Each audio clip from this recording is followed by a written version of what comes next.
اهلا، معاكم ساره. فيديو النهارده هنعمل سمين مشوي معاه مكرونه سباجيتي بالصلصه. وجبه سريعه وسهله، وهقول لكم كل التريكات اللي هي تبقى معاكم اسهل واسرع، ونتعامل ازاي لو احنا بنشتغل ونخليها معانا بسيطه وسهله ونطلع وجبه حلوه جدا ان شاء الله. يلا نبدا على طول. اول حاجه هنسلق المكرونه في ميه على النار مغليه. هحط فيها معلقه صغيره من الملح، ما بحطش زيت وما بحطش اي حاجه، بحط المكرونه. ولو كانت كبيره كده بنستنى شويه لحد ما تبدا ان هي تطرى شويه كده مع الاطراف، بنبدا ان احنا ننزلها لحد ما تاخد المساحه بتاعتها كلها في قلب الميه. وهنسيبها تستوي، عايزينها تستوي 3 ارباع سوا عشان تكمل التسويه بتاعتها في الصوص ويبقى طعمها احلى بكتير. وفي نفس الوقت كده هنبدأ نحضر التتبيلة بتاع السمان. محتاجين بصلة متوسطة، 3 فصوص من الثوم، ممكن نقلل وممكن نزود على حسب الرغبة، صوص الورشستر، صويا صوص، خل، زيت.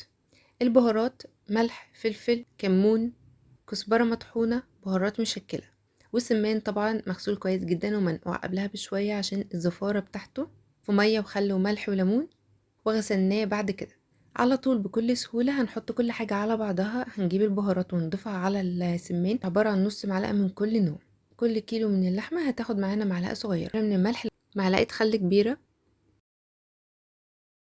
هسيبهم في التتبيله كده 5 6 دقايق على ما احضر بقيه الوصفه بتاعتي. اما لو انا عايزه اخلص الوصفه بتاعتي قبل كده وتبقى جاهزه معايا، هغسل السمان واظبطه واحط التتبيله فيه واقفله في اي بوكس يكون محكم، او اقفله بستريتش الاكل، وبعد كده اسيبه عندي في التلاجة لحد تاني يوم.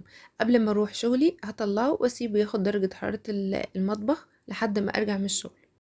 والمكرونه في حلين، قبل ما انزل الشغل اسلقها واسيبها عندي يكون 3 ارباع سوا واسيبها لحد ما ارجع. لو لقيتها مسكت في نفسها ممكن مع حبة مية بس بترجع تاني وتفك وتفرفر كده وتبقى كويسة.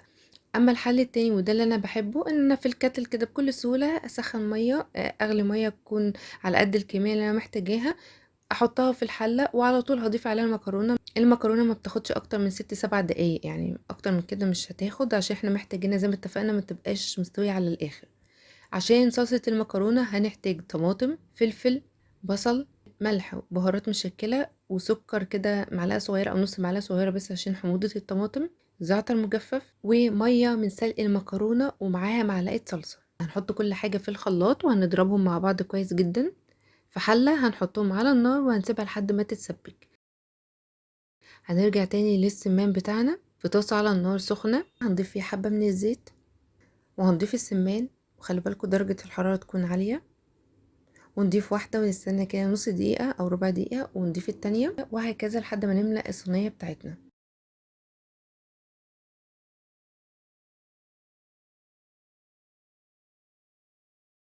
بعد ما نتأكد ده ان هي خدت لون من تحت، هنقلبها على الناحية التانية وتسيبها كمان تتشمع وتاخد لون.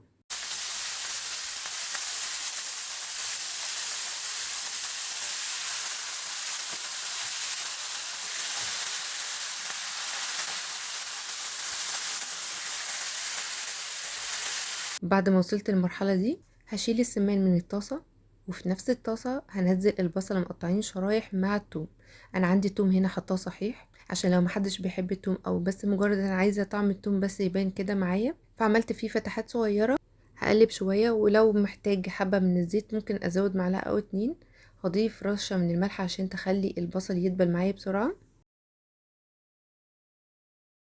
بعد كده هنضيف الصوصات اللي احنا اتفقنا عليها: الخل البلسمك، الصويا صوص، الورشستر صوص.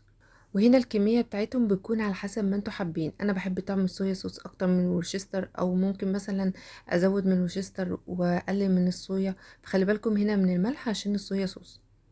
انا بستخدم هنا معلقتين من كل نوع، معلقتين لورا. بقلب، وبعد كده برجع تاني اضيف عليه حبة من المية.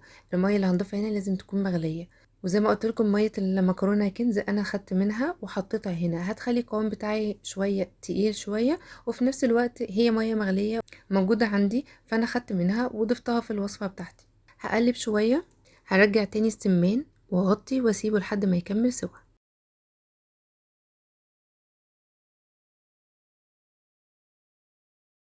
نرجع تاني لصلصه المكرونه، زي ما انتم شايفين كده اتسبكت خلاص وبقت تمام.